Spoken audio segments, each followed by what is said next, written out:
Welcome to program views makers में हूं आपके साथ शाइस्ता यूसुफ। हुकूमत और ऑपोजिशन के दरमियान सियासी महाजराए शिद्दत इख्तियार करने लगी है। दोनों ने अपनी अपनी हद तक तैयारियों का आगाज कर दिया है। एक तरफ ऑपोजिशन जमातों ने इजलास, मेल मुलाकातों और मुशावरत का सिलसिला शुरू कर दिया है, जिसमें वजीर आजम इमरान खान को घर भिजवाने का दावा भी किया जा रहा है। दूसरी तरफ हुकूमत भी ऑपोजिशन को सियासी मैदान में भरपूर जवाब दे रही है और ऑपोजिशन का मुकाबला करने के लिए बड़े पैमाने पर अवामी राब्ता मुहिम और जलसे जुलूसों का ऐलान कर दिया गया है। सवाल यह है कि सियासी महाजराई में जीत किसकी होगी, हुकूमत की या फिर ऑपोजिशन की? इस पर डिस्कशन के लिए जो मेहमान हमारे साथ मौजूद हैं, तारुफ मैं आपसे करवा देती हूँ। हमें ज्वाइन नासिर बिग चुगताई साहब ने, मोना आलम साहिबा हमारे साथ मौजूद हैं, शौकत पराचा साहब ने हमें ज्वाइन किया है, मुजम्मिल सोहरवर्दी साहब भी हमारे साथ मौजूद हैं और हमें ज्वाइन किया है lieutenant general retired Amjad chef साहब ने। आप तमाम मेहमानों के वक्त का बेहद शुक्रिया। NBC आपके जानिब आऊँगी, कहिएगा नवाज शरीफ साहब की जानिब से जो बयान आया, आपके ख्याल में इस बयान की अहमियत कितनी है और क्या ये सिर्फ एक सियासी बयान है? नहीं, मेरा ख्याल है हर बयान सियासी होता है। वो प्राइम मिनिस्टर की तरफ से फैसलाबाद का जलसा हो या PDM के फैसले हो या पीपल्स पार्टी के फैसले हो। हाँ, एक गैर सियासी बात ये हुई, कैंपिंग वाले आज मिलने गए शहबाज शरीफ साहब से और वहाँ जो हुआ वो आपने देखा कि शहबाज शरीफ साहब ने कोई कंसेशन देने से इनकार कर दिया और कहा जी आप अब हल खरीफ बन जाएँ नियाजी साहब के। वहाँ ज़ाहिर से मसाइल पैदा थे वहाँ पर। मेरा ख्याल ये कि एक कशीदगी का माहौल है और इस कशीदा माहौल में अगर प्राइम मिनिस्टर भी जलसे करेंगे तो और कशीदगी बढ़ जाएगी। कोई कारोबार भी ठप हो सकता है बाज़ इलाकों में, क्योंकि तो प्रोटोकॉल होगा, जब सिक्योरिटी होगी कारोबार तो वहाँ नहीं होगा। खैर वो एक अलग बात, जुदा बात है। लेकिन जो हैक्टिक एक्टिविटी हो रही है उससे दो बातें बहुत इंपॉर्टेंट सामने आई हैं। एक ये कि हमने आज ये नहीं कहा कि हम पूरी ताकत के साथ प्राइम मिनिस्टर के साथ हैं। उन्होंने कहा कि खाना पक रहा है, जब पक जाएगा तो देखेंगे। और जनाब परवेज़ इलाही चौधरी साहब ने कहा कि भी किचन में सामान जमा हो रहा है। उन्होंने भी नहीं कहा कि हम पूरी तरह जनाब प्राइम मिनिस्टर के साथ हैं। बाकी तो आपके सामने सूरत हाल है। पब्लिक ओपिनियन अगर आप देखें तो गवर्नर साहब आज कह रहे हैं कि हम गवर्नर सिंध कह रहे हैं कि हम अगले इंतखाबात जीतेंगे। बिल्कुल हो सकता है जीत जाए, बिल्कुल मुमकिन है, आवाम की राय पर है। लेकिन पब्लिक ओपिनियन जो है वो इस वक्त बहुत ख़तरनाक है, वो बहुत नेगेटिव हो गया। आवाम को इससे कोई इंटरेस्ट नहीं कि IMF क्या कर रहा है, कोई इंटरेस्ट नहीं कि वर्ल्ड बैंक ने क्या कहा है, कोई इंटरेस्ट नहीं ब्लूमबर्ग ने क्या कहा है। उनको फिगर से नहीं, उनको चने की दाल की कीमत से फिक्र है, उनको सब्जी की कीमत से फिक्र है, उनको अपने आने जाने किराए से फिक्र है। पेट्रोल प्राइस बढ़ रही हैं, आपके टैक्सेस में इजाफा हो रहा है। जो आदमी 25,000 पे जो टैक्स दे रहा था अब वो और टैक्स ज़्यादा देगा। और हमारे दोस्त कह रहे हैं कि स्लैब कम करेंगे, हम 12 से 6 स्लैब करेंगे। इसका मतलब और प्रेशर आएगा आम आदमी के ऊपर। जब प्रेशर आएगा तो सियासी कशीदगी और बढ़ेगी, सियासी जो गहमा गहमी है वो और बढ़ेगी। और उसके बाद देखना ये कि होता क्या है। 27 फरवरी का मार्च है, उसके बाद फायदा तो गवर्नमेंट को नहीं होना, फायदा हुकूमत को किसी तरह भी नहीं होना। अगर फैसलाबाद का जलसा कामयाब भी होता है सो व्हाट, उससे क्या होगा? उससे महंगाई तो कम नहीं होगी ना, प्राइम मिनिस्टर समझा पाएंगे। क्योंकि अब वो ये कह रहे हैं ना कि हमारे लोगों को समझाना चाहिए कि महंगाई क्यों बढ़ रही है। अवाम को इससे इंटरेस्ट नहीं है। अवाम देखते रहे शहजाद अकबर क्या कर रहे थे, 3.5 साल तक क्या करते रहे वो, एहतसाब। उसके बाद वो भी गायब हो गए और खुद भी नाअहल ठहरे। तो सूरत हाल तो ये है कि एक पैसिव एनवायरनमेंट है गवर्नमेंट के अंदर, जिसको प्राइम मिनिस्टर एक्टिव करने की कोशिश कर रहे हैं और मेरे ख्याल है उसमें नाकाम रहेंगे। ठीक है, आपके ख्याल में नाकाम रहेंगे वज़ीर आज़म इमरान खान साहब इस मामले में? आपका पॉइंट आ गया NBC। मुजम्मिल सोहरवर्दी साहब आपकी जानिब आऊँगी। ये जो बयान सामने आया है नवाज शरीफ साहब का, आपके ख्याल में क्या ये बात बयान की हद तक रह जाएगी या फिर इस पर अमलन भी हम कुछ होता हुआ देखेंगे? नहीं, हम तो आजकल रोज़ अमल होता देख रहे हैं। ये हुकूमत के इत्तेहादी जो अपोजिशन के घरों में पहुंच रहे हैं, ये क्या है? मतलब अभी अपोजिशन ने तो हुकूमत के इत्तेहादियों के घर जाना शुरू नहीं किया, ये तो हुकूमत के इत्तेहादी अपोजिशन के घरों में पहुंच रहे हैं। MQM पहुंची है। वैसे जरदारी साहब जो थे वो फेंस सिटर थे अपोजिशन और हुकूमत के दरमियान, वो पहुंचे हैं। फिर जरदारी साहब चौधरी परवेज़ इलाही को मिले हैं। ये सब मुलाकातें क्या बता रही हैं कि कुछ ना कुछ तो होने जा रहा है। कहीं दाल पक रही है, कहीं हलीम पक रही है, और सब पकने के मराहिल में दाखिल हो चुकी है। अगर इमरान खान के अपने इत्तेहादी उनसे नाराज़ हैं, उनकी अपनी जमात के लोग उनसे नाराज़ हैं, उनके अपने अरकान असम्बली उनसे नाराज़ हैं, तो नुकसान अपोजिशन का कैसे हो सकता है? हुकूमत का नुकसान होगा। देखें, इस हुकूमत ने पहले 3.5 साल जो है एक एहतसाब के नाम पर, इंतकाम के नाम पर 3.5 साल ज़ाया कर दिए। प्रेस कॉन्फ्रेंसों, बयानात, दिन में 4-4 प्रेस कॉन्फ्रेंसें, बयानात टिकर्स के करते, और कोई काम नहीं किया। अब बाकी का जो टाइम है वो जलसों में ज़ाया कर देंगे, तो फिर क्या, फिर अवाम के पास कैसे जाएंगे? फ़र्ज़ कर लें, मैं मान लेता हूँ ये थ्योरी के कुछ नहीं होगा, भाई रह कितना टाइम गया है। अगर अपोजिशन ने आपको एंगेज करके जलसों में बिजी कर लिया है और आप हुकूमत करने का टाइम ज़ाया कर रहे हैं, तो ये भी अपोजिशन की जीत है कि उसने आपको एंगेज कर लिया है और आप अपोजिशन के ट्रैप में आ गए हैं। और अगर अपोजिशन आपको गिराने में कामयाब हो जाती है, तो आप पिछले 1 साल से जितने ज़िमनी इंतखाबात हार रहे हैं, उन जितने नताइज सामने आए हैं KP के पहले फेज़ के, बल्दियाती के, वो सब क्या बता रहे हैं कि आपका पॉपुलैरिटी लेवल बहुत कम है। इस वक्त आप अवाम में जाने की पोजीशन में नहीं हैं। अगर इमरान खान अवाम में जाने की पोजीशन में हैं और वो समझते हैं कि लोग उनके साथ हैं, तो कल इलेक्शन अनाउंस कर दें, जो नया मैंडेट लेके आ जाएं, शायद ज़्यादा ताकत से आ जाएं। जब वो वज़ीर आज़म बने थे तो उन्होंने कहा था कि मैं मिड टर्म इंतखाबात कराऊँगा। वज़ीर आज़म बनने के फ़ौरन बाद, चंद दिन बाद, उन्होंने कहा था मैं तो मिड टर्म इंतखाबात कराऊंगा। करवा लें। इस वक्त उनके इत्तेहादी उनको तंग कर रहे हैं, उनके लोग उनकी टांगें खींच रहे हैं, उनको ब्लैकमेल किया जा रहा है, हर कोई शेयर मांग रहा है, तो वो आ जाएं, डिज़ोल्व करें और इंतखाबात करा दें। ये आटे दाल का भाव पता लग जाएगा, लोग वोट डालेंगे तो जीत जाएं, नहीं डालेंगे तो घर चले जाएं। इसमें कौन सी बड़ी बात है? और अगर वो इंतखाबात से राह फरार अख्तियार करना चाहते हैं और जलसों से टाइम ज़ाया करना चाहते हैं, तो इसमें भी इमरान खान का नुकसान है। उन्हें अवामी फलाह का काम करना चाहिए। उन्हें रोज़ सोचना चाहिए कि जो घी और तेल की कीमत मैंने कैसे कम करनी है। उन्हें सोचना चाहिए कि जिन घरों में गैस नहीं आ रही, वो घर उनके बारे में क्या सोचते हैं। पेट्रोल के बारे में उनको सोचना चाहिए, उनको चीनी के बारे में सोचना चाहिए, आटे के बारे में सोचना चाहिए। वो हर इन चीज़ों के बारे में सोचें। वो तर्जुमानों का इजलास लेकर अपोजिशन को गालियाँ निकालना शुरू कर देते हैं। वो 3.5 साल में दफन हो गया। इन गालियों के बावजूद लोगों ने अपोजिशन को ही वोट डाला है। आप जिन खानदानों को माइनस करने आए थे, लोग उन्हीं को वोट डाल रहे हैं। लोग कह रहे हैं उनका दौर अच्छा था आपके दौर से। तो लिहाजा मैं समझता हूँ कि इमरान खान साहब को री-स्ट्रेटेजाइज करने की ज़रूरत है। उन्हें ये देखने की ज़रूरत है कि उनके पास कितना टाइम है और वो टाइम उन्होंने किस काम में ज़ाया करना है। और अगर वाकई इक़्तिदार उनके हाथ से जा रहा है, तो एक एग्जिट स्ट्रेटजी भी होती है कि कैसे छोड़ना है। उन्हें उस एग्जिट स्ट्रेटजी के बारे में भी सोचना चाहिए। ठीक हो गया। मोना, आपके जानिब आऊंगी। हम देख रहे हैं कि मुलाकातें हो रही हैं, ऑपोजिशन की एक जमात जो है वो दूसरी जमात से भी मिल रही है और ऑपोजिशन इत्तेहादियों से भी मुलाकातें कर रही है।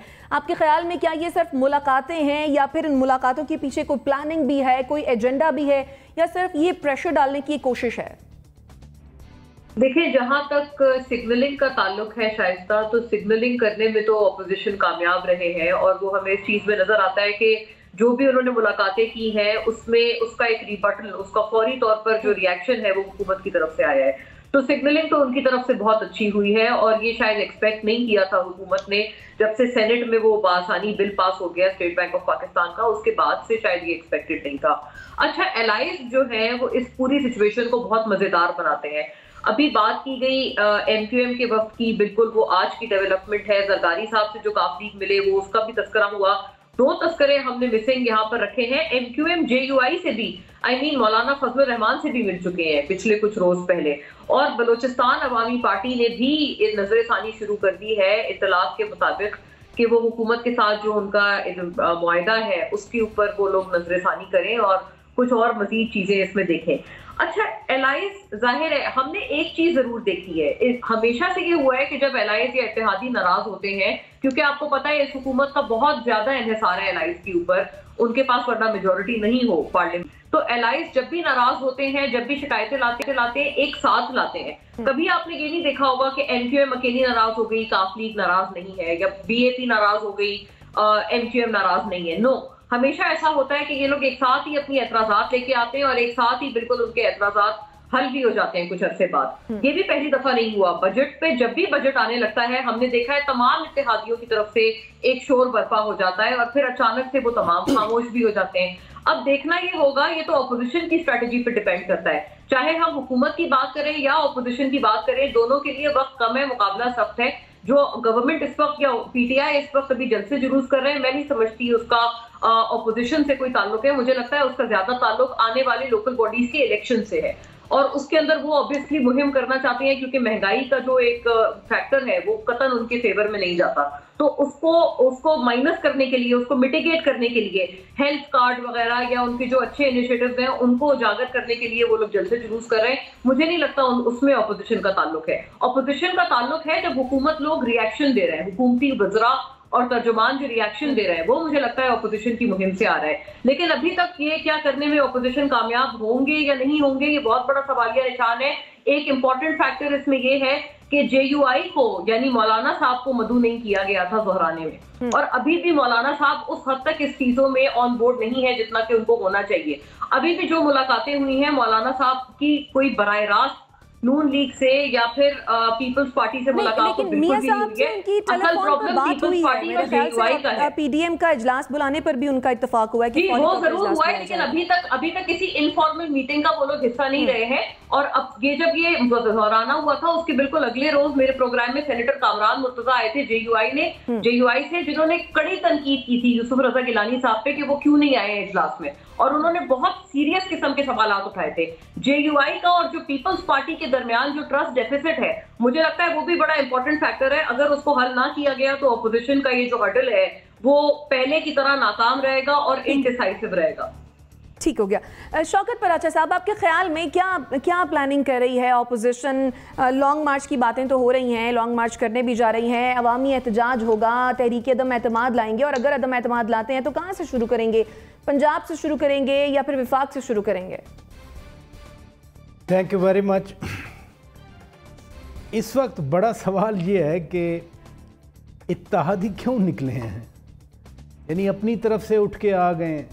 एमकेएम शुरू तो हुई ना, शाही सैयद से मुलाकात हुई एएनपी के साथ कराची में जी, बाकी मौलाना साहब से भी बात हो गई, असफंदयार वली खान के साथ भी 4 सदा एमकेएम पहुँच गए। फिर आसिफ अली दरदारी साहब आ गए, लाहौर आ गए, वो मियाँ साहब से मिल गए। सवाल ये नहीं है कि इसका इम्पैक्ट क्या होगा या लॉन्ग मार्च की तरफ जाएगी बात। शायद मैं आज आपके प्लेटफॉर्म पे जनरल साहब मौजूद हैं, मैं ज़रूर फ़ायदा उठाऊंगा उनकी मौजूदगी का, कि आखिर अचानक ये इत्तेहादी जिनको बिठाया गया था साथ इमरान खान के, ये सारे क्यों इधर उधर बेचैनी का इजहार कर रहे हैं। क्योंकि अगर आप क्लब करें ना शेख रशीद वाले उस बयान को कि सर पे हाथ है, सर पे जब हाथ है तो फिर जो हाथ के नीचे आए हुए हैं सारे, वो क्यों इधर उधर देख रहे हैं, जाके मिल रहे हैं, मुलाकातें कर रहे हैं और खुलकर तो बात का इजहार नहीं कर रहे। दबे लफ्ज़ों में कहते हैं हमारे कंसर्न थे, हमारे तहफ़्फ़ुज़ात थे। बाप को कल तक बाप वालों को तहफ़्फ़ुज़ात याद नहीं थे जब चेयरमैन सेनेट बन रहा था या जब ये वोट आ रहा था स्टेट बैंक के लिए। अचानक ऐसा क्या हो गया? ये दुरुस्त है बात कि जब बजट आता है, बजट में वोट डालना होता है, तब इत्तेहादी बारगेन किया करते हैं। यहाँ तो सारा काम मुकम्मल हो चुका है, मिनी बजट भी पास करवा दिया, स्टेट बैंक का कानून भी पास करवा दिया। उसके बाद ये बलूचिस्तान अवामी पार्टी को बेचैनी का याद आ गया, एमकेएम भी आ गई, काफ लीग भी कह रही है। देखे ना, जब ये कहा जाए कि जी कुछ ना कुछ पक रहा है, पकेगा तो फिर पता चलेगा क्या है। इट मीन्स कि कहीं ना कहीं कुछ है। वो क्या है शायद जनरल साहब उस पर ज़्यादा रोशनी डाल सकें। दूसरी बात जो मैं करना चाह रहा हूँ, मत भूलिए जो जलसों के हवाले से, चाहे वो सेहत कार्ड हो, इमरान खान के जलसे या कुछ, इमरान खान या उनकी पार्टी ने अभी तक तो हुकूमत में 4 साल बैठ के वो बातें की हैं, वो एक्ट लिए हैं, वो पोस्चर रखा है जो अपोजिशन रखा करती है। मसलन वो सरेआम कहते हैं बैठ कर के जी अगर मैं सड़कों पे आ गया तो मैं ज़्यादा ख़तरनाक साबित हूँगा। तो जो काम आपके करने वाले हैं 4 साल में वो कौन करेगा?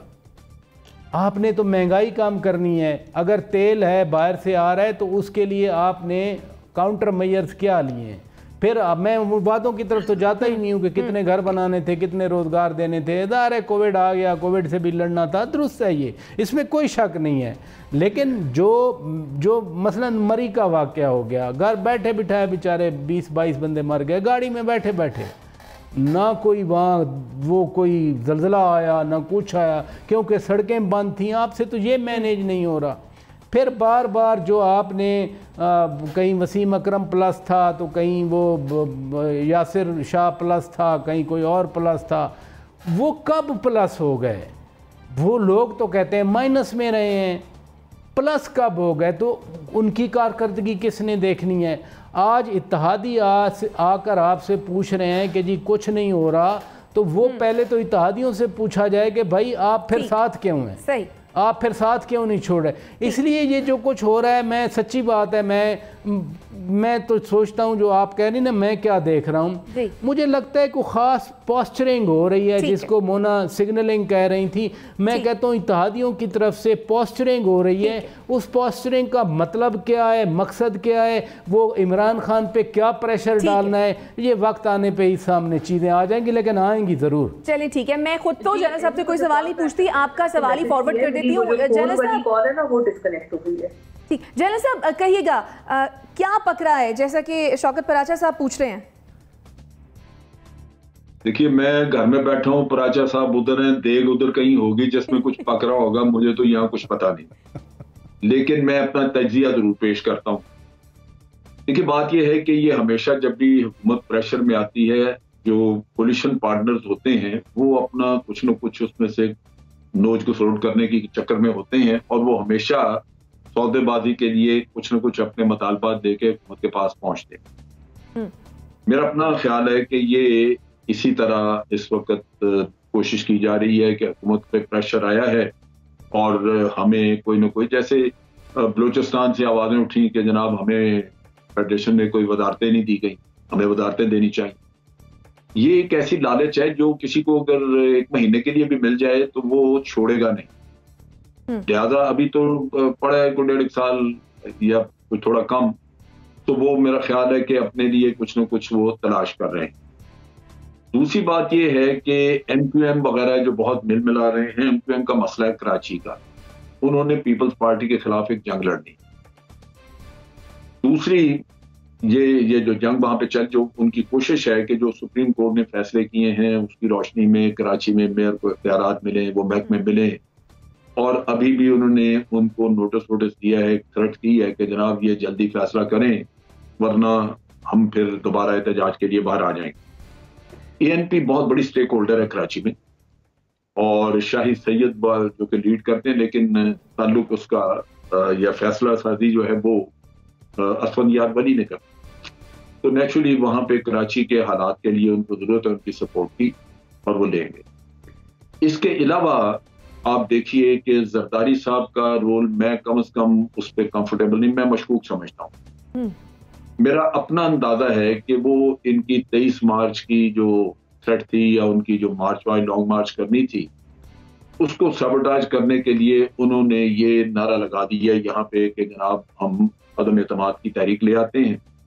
नतीजा ये कि सारे इधर लग जाएंगे और वो पीछे रह जाएगा किस्सा, और उसको हो सकता है कि वो उसको गोल करा दें, खत्म करा दें। जरदारी साहब का को मद्देबिन लोगों के लिए बड़ा मुश्किल है कि उनको समझें, पता नहीं या बार बार ये उन्हीं के पास चले जाते हैं। उसकी हिस्ट्री मौजूद है। मैं जो ये बात कर रहा हूँ, मैं ये हिस्ट्री की बात कर रहा हूँ कि जितना भी ये पिछले 3.5 साल में तहरीक चली है, अगर आप उसको तजिया करें जितने भी दफा ये गए, तो पीपल्स पार्टी ने अपने पत्ते अलहदा खेले, समझ लो कि वो इनसे अलहदा भी हुए इसी चीज की वजह से, और फिर दोबारा इकट्ठे हो गए, तो दोबारा फिर इनको, मेरा अपना अंदाजा है कि वो फिर इनको चक्कर दे के तो 23 मार्च वाला किस्सा ठोस करा, क्योंकि उन्होंने 27 फरवरी का रखा हुआ था और उनको पता था कि उनका शो अकेले इतना बड़ा नहीं हो सकेगा, लिहाजा वो इनका भी शो साथ ही खराब करके तो ये तहरीक के अदम एतमाद का किस्सा खड़ा करके इनको उलझा के उसमें, तो वो उस मामले से बाहर आ जाएंगे। रही बात इमरान खान की, गवर्नमेंट की, देखिए बात यह है कि इनको जल्द से जुलूस तो खत्म करने नहीं चाहिए।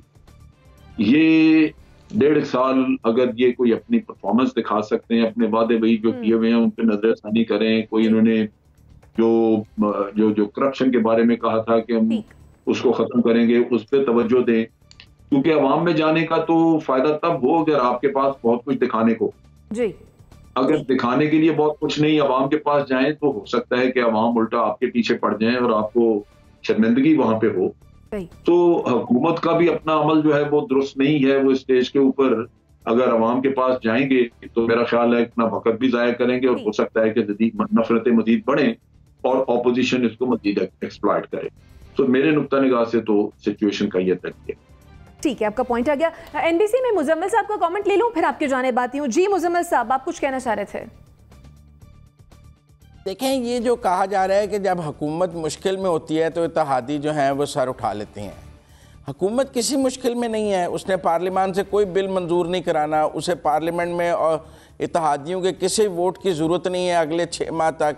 जून में जाके बजट है, उससे पहले ऑर्डिनेंस से काम चल सकता है। तो प्रैक्टिकली देखा जाए तो इस वक्त हुकूमत को इत्तेहादियों की कोई ज़रूरत नहीं है।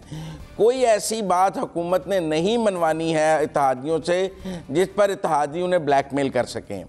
कोई पार्लियामेंट में कोई ऐसा बिल मौजूद नहीं है। ईवीएम शीवीएम भी पास हो गए हुए हैं, स्टेट बैंक भी पास हो गया हुआ है, तो गवर्नमेंट बहुत स्मूथ है। ये जो बेवक्त की रागनी है जिसके तरफ शौकत पराचा साहब ने इशारा किया और जनरल साहब से उसके बारे में पूछा और जनरल साहब ने कहा मैं घर बैठा हूँ, हालांकि पूछा बिल्कुल ठीक था उन्होंने जनरल साहब से, इसका जवाब जनरल साहब की तरफ से ही आना चाहिए था कि ये बेवक्त की जो रागनी है जो एकदम शोर उठा है और इत्तेहादी यकदम बाहर निकले हैं, किसी ना किसी इशारे पे तो निकले हैं। आज खुद तो इनमें निकलने की हिम्मत नहीं है। हमने 3.5 साल में देखा है कि ये आज खुद नहीं निकल सकते हैं। तो सब उस इशारे की तरफ जो इशारा कर रहे हैं वो बहुत अहम है। ठीक है, एनबीसी देखिए बात ये है, पहली बात देखिए ये नफ्सियाती प्रॉब्लम बन चुकी है इशारे वाली, और मैंने बड़ी दफा कहा कि खुदारा इससे बाहर आए। अगर आपने सही ऑब्जेक्टिव तज्जिए करने हैं तो इस दुख से बाहर आ जाए। ये इशारा नहीं है, ये मुफादात की जंग है सारी भाई। ठीक है, अगर हमारी सियासत में से मुफादात आप निकाल दें तो सियासत खत्म हो जाती है। इस वक्त तो कोई मुफाद है ही नहीं। जनरल साहब मैं एनबीसी का कमेंट ले लेती हूं। हुकूमत पे प्रेशर है, नो कॉन्फिडेंस का।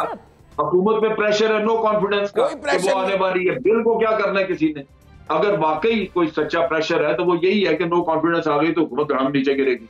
चले ठीक है, मैं तो अपना शक जाहिर कर रहा हूँ जरदारी पे, वरना तो एक मूव तो उन्होंने चली हुई है, इकट्ठे तो हो गए हुए हैं। तो अगर नो कॉन्फिडेंस आती है तो गवर्नमेंट मुश्किल पे होगी। सो नेचुरली इस वक्त गवर्नमेंट को कॉर्नर करने के लिए इत्तेहादी ये कहेंगे कि जनाब हम आपका साथ छोड़ें तो आप अभी जमीन पे होंगे, तो बेहतर है कि हमें कुछ ले दे कर लें। इससे बड़ा और ले दे क्या मौका कौन सा हो सकता है। और चलें ठीक है, ठीक है जनरल साहब आपका पॉइंट आ गया। एनबीसी आप कुछ कहना चाह रहे थे गालिबन? मेरा ख्याल है थोड़ा सा पोस्टरिंग और सिग्नलिंग में बात कर लेते हैं कि एक वक्त था कि जब MQM और काफ लीग ये कहती थी कि हम हुकूमत के साथ हैं, हुकूमत से हमारे इख्तलाफात हैं, हम जिसके साथ होते थे उसका साथ नहीं छोड़ते, इख्तलाफात हैं हम बैठ के हल कर लेंगे, और बैठ के हल हो जाया करते थे। लेकिन आज और कल में जो फ़र्क आया है स्टेटमेंट में, बयानात में, अल्फाज में, वो बहुत ज़्यादा है। वो ये खाना पक रहा है, जब पक जाएगा तो देख लेंगे। मतलब अब ये नहीं है कि खाना हम नहीं पका रहे भाई, हम कुछ खिचड़ी नहीं पका रहे, खिचड़ी पक रही है।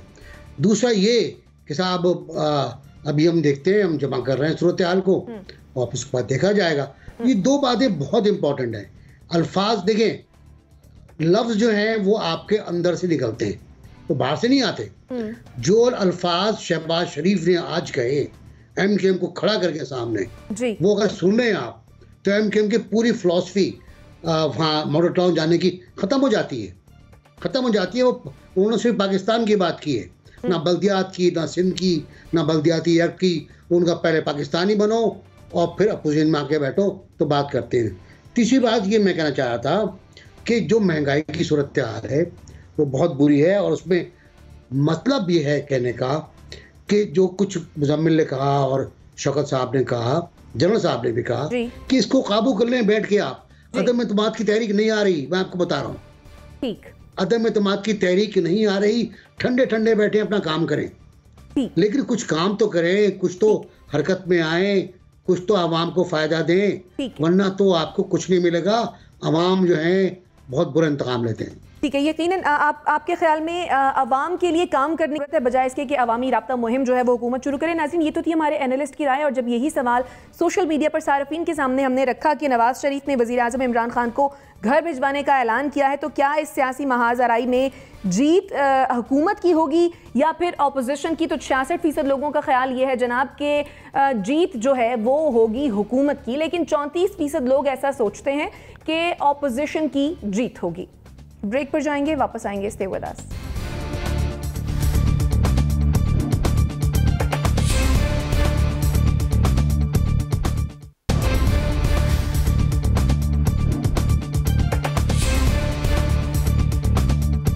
Welcome back. भारत की तरफ से मकबूजा कश्मीर की खुसूसी हैसियत के खात्मे के बाद से पाकिस्तान और भारत में मुज़ाकरात का दरवाजा सख्ती से बंद है। ऐसे में वज़ीर आज़म इमरान खान ने चीनी खबर रसा इदारे को इंटरव्यू में इस मामले पर इजहार ख्याल किया है और कहा है कि कश्मीर का तनाज़ा पाकिस्तान और भारत के दरमियान अहम मसला है। उन्होंने ये भी कहा कि हम तमाम मसाइल का हल सियासी मुज़ाकरात के जरिए चाहते हैं, जबकि तवक्को ये है कि जल्द या बदेर हम इस मसले को बातचीत से हल कर लेंगे। सवाल यह है कि क्या पाकिस्तान और भारत के दरमियान बातचीत से कश्मीर का मसला हल हो सकता है? जनरल साहब, वज़ीर आज़म साहब ने तो कहा कि बातचीत से जो है ये जल्दी या फिर कुछ देर के बाद मसला हल कर लेंगे, लेकिन आपके ख्याल में मसला कश्मीर का हल क्या है, जंग या फिर मुज़ाकरात? बिस्मिल्लाहिर्रहमानिर्रहीम। देखिए, यहाँ पे जो सूरत हाल है, अगर जंग की हम बात करें तो हमने 3 जंगें तो कश्मीर के ऊपर ही लड़ी भारत से, और आपने देखा कि उसके नताइज भी कोई ऐसे नहीं निकले जिससे हम ये कहें कि कश्मीर का मसला हल हुआ। वो हल नहीं होगा। नेचुरली दूसरी ऑप्शन फिर रह जाती है कि आप मुज़ाकरात करें। अब मुज़ाकरात के लिए भारत कैसे तैयार हो, ये एक इशू है। उसमें 2 रास्ते हैं। एक तो ये कि या तो इंटरनेशनल कम्युनिटी उनके ऊपर इतना प्रेशर लेके आए कि वो मुज़ाकरात, सीरियस किस्म के मुज़ाकरात करने के लिए बैठें, जो इस वक्त लगता है कि नहीं हो। दूसरा ये है कि फिर कश्मीरियों की मदद की जाए इस तरह कि कश्मीरी खुल के अपनी जंग लड़ सके। जिस तरह यहाँ पे भारत बलोचिस्तान में लोगों को हथियार दे रहा है, पैसा दे रहा है, और कोई उसको पूछने वाला नहीं, कोई ना भारत में कोई उसको मलाल है, ना उसको शर्म है इस बात की, और हम इल्जाम लगाते हैं, वो तरदीद तक नहीं करते। बलोचिस्तान पाकिस्तान का एक प्रॉपर सूबा है, हिस्सा है, जबकि कश्मीर एक मुतनाज़ा इलाका है और वहां के लोग जो हैं वो आज़ादी भी मांगते हैं भारत से, और उसके साथ साथ यूनाइटेड नेशन की करारदादों में जिस तरह ये इशू हाईलाइट हुआ है, उससे इनको यूनाइटेड नेशन चार्टर के तहत इजाजत है कि ये मुसल्लह स्ट्रगल भी कर सकते हैं। लिहाजा मेरा अपना अंदाजा है कि मुज़ाकरात का किस्सा तो अपनी जगह पे, लेकिन कश्मीरियों की मदद, अब ज़बानी जो हम बात करते रहे हैं कि हम इखलाकी और सफारती मदद करेंगे, मेरा ख्याल है कुछ उससे बढ़ के करने की जरूरत होगी, क्योंकि या तो उस मुश्किल की वजह से भारत मजबूर होकर बात करेगा अगर उसको वहां पे बड़ी कीमत चुकानी पड़ रही है, या फिर इंटरनेशनल प्रेशर इस वक्त नजर नहीं आ रहा। तो मेरा ख्याल है कि कश्मीरियों की मदद करना ये एक ऑप्शन वर्केबल नजर आती है स्टेज पे, और भारत को अगर अपने खून में कीमत अदा करनी पड़ी तो लाजमन फिर वो बात सुनने के लिए भी तैयार हो। ठीक, एनबीसी, जैसा कि जनरल साहब कह रहे हैं ना कि मुज़ाकरात के टेबल पर बैठने के लिए होना तो ये चाहिए कि इंटरनेशनल कम्युनिटी जो है वो प्रेशर बिल्ड करे ताकि मुज़ाकरात की मेज़ पर आए, बैठें और बात करें, लेकिन आपके ख्याल में क्या इंटरनेशनल कम्युनिटी इंटरेस्टेड है इसमें? मेरा ख्याल नहीं है, बिल्कुल नहीं, कतई नहीं है। और क्यों नहीं? अब तक तो मुज़ाकरात हो जाते हैं, पहले भी हो चुके। 1962 से अगर आप शुरू करें, भुट्टो साहब और सवरन सिंह के 5 दौर हुए मुज़ाकरात के, 5 दौर, जिसमें हिंदुस्तान 15,000 मुरब्बा मील गालिबन ज़मीन पाकिस्तान को देने पर तैयार हो गया था, वैली की। लेकिन फिर पाकिस्तान ने चीन से मुआहदा किया, जो मशहूर मुआहदा है, उस पर भारत भाग गया वहाँ से। फिर 63 में 3 बार मुज़ाकरात होते हैं, कलकत्ता में होते हैं, कराची में होते हैं, जगह जगह होते हैं, और हर जगह उनको डिफ्यूज़ किया जाता है उन मुज़ाकरात को। आप शिमला एक वाहिद हमारे पास इंस्ट्रूमेंट है जो वैलिड है और जिस पर दो मुल्कों ने दस्तखत किए। उसके बाद आगरा आप देख लें, आगरा में क्या हुआ, आगरा में मुज़ाकरात के बाद मेज़ लगा दी गई थी दस्तखत करने के लिए मुआहदे पर, लेकिन जनरल मुशर्रफ ने स्टार न्यूज़ को जो इंटरव्यू दिया वो अगरचे ऑफ द रिकॉर्ड था, लेकिन स्टार न्यूज़ ने लाइव कर दिया उसको और तबाही हो गई। सुषमा स्वराज और बीजेपी बाहर निकल आए और जनरल मुशर्रफ को आधी रात के वक्त आगरा से पाकिस्तान वापस आना पड़ा। उसके बाद फिर वाजपेयी साहब आते हैं, वाजपेयी साहब आके इस्लामाबाद में बहुत अहम मुआहदा करते हैं, बहुत अहम मुआहदा, जहाँ हम कंसीड करते हैं कि हमारे इलाके से हिंदुस्तान, हमारे इलाके से या हमारे ज़ेरे कंट्रोल इलाके से हिंदुस्तान पर अटैक नहीं होगा। अच्छा, इनकी तो हम भी विटनेस हैं इन तमाम चीज़ों के, आगरा को छोड़ के बाकी जो उसके बाद वाक़यात हुए। लाहौर का मुआहदा है नवाज शरीफ का और इनका वाजपेयी साहब का। वाजपेयी साहब की बड़ी मशहूर नज़म है कि अभी जंग नहीं होने देंगे गवर्नर हाउस लाहौर में। ये भी सब कुछ है, बड़ी अच्छी अच्छी बातें, बहुत खुला वीज़ा मिला है, बहुत खुला वीज़ा देसाई के ज़माने में, मनमोहन के ज़माने में, वाजपेयी के ज़माने में।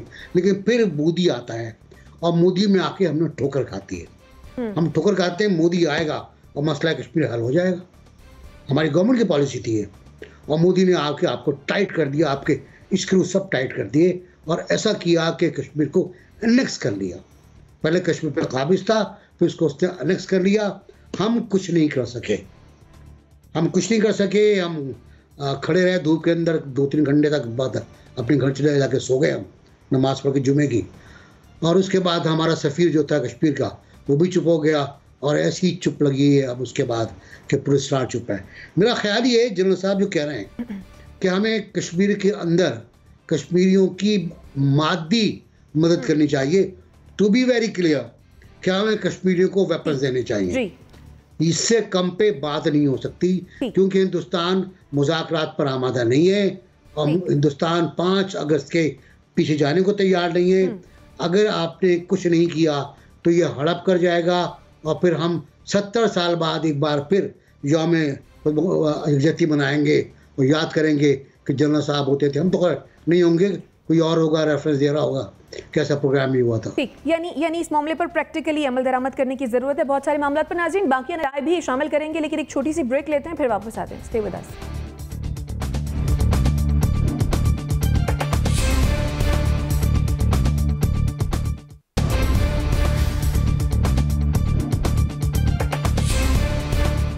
Welcome back after the break. Shaukat Paracha साहब, प्रैक्टिकली जल्द या फिर आने वाले चंद सालों में आपको ये मामला हल होता हुआ नजर आ रहा है?